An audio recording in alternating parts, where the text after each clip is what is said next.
Puka Nacua, I don't know what else I can say other than what a phenomenal rookie campaign for this young man. He sets 2 records in the NFL, the rookie receptions record overall, the number of receptions that he's had on the year, and then he breaks a 63-year-old record with the most rookie receiving yards in NFL history. That record was set way back in 1960. For context sake, my parents, I love them to death, Nathan and Janet. They were not born when this record was set.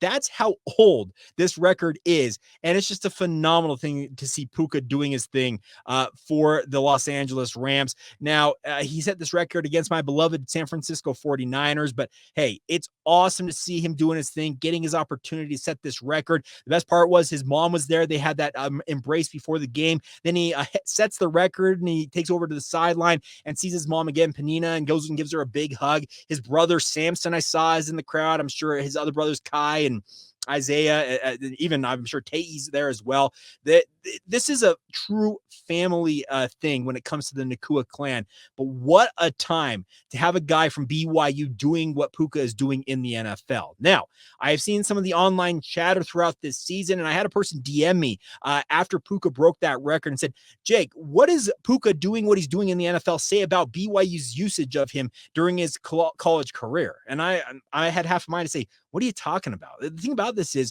BYU got a lot out of Puka Nacua, but there's a reason why Puka was drafted in the 5th round of the NFL draft. Remember, he went to the Senior Bowl last year, blew up day 1 of the Senior Bowl, and then picks up a concussion and doesn't practice the rest of the week. And a lot of that was going back, and a lot of people thought it was just kind of a carryover from his time at BYU, even going back to his time at Washington, that he was injury prone. You couldn't count on him to stay on the field for any significant period of time.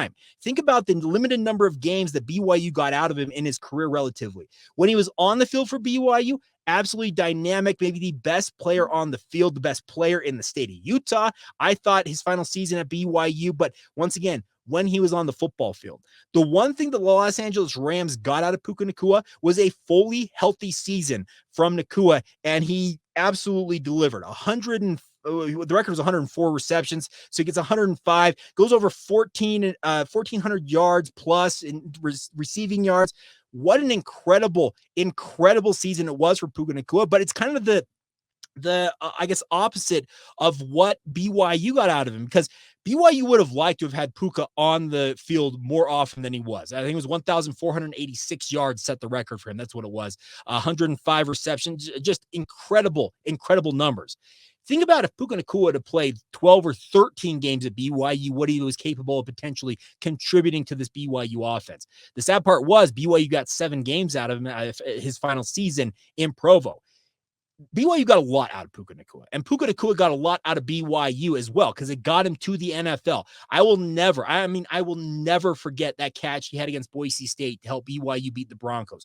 What a phenomenal catch. And everybody knew that ball was going to Puka Nacua, and this has happened time and time again during his high school, college, and now NFL careers. You know the ball's going to this kid, and he is as aggressive and as good a ball hawk is a good term to use.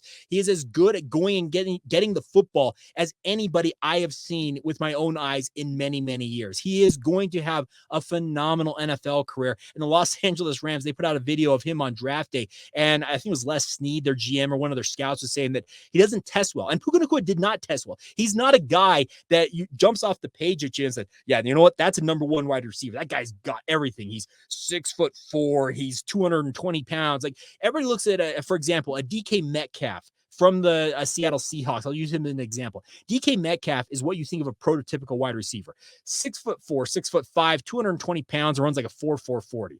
Puka Nacua is not that, folks, but he is good enough, and he's as aggressive and as sure-handed a wide receiver as you're going to find. He's got adequate size for the position. I'm not saying he's tiny by any means. 6'2", 205, that's good enough. And he probably runs, I would imagine, 4.6-ish, maybe 4.5. But that video from the Los Angeles Rams also said, this is a kid, if we go by miles per hour, you actually put game speed on there, it's different than having him line up and run a 40-yard dash.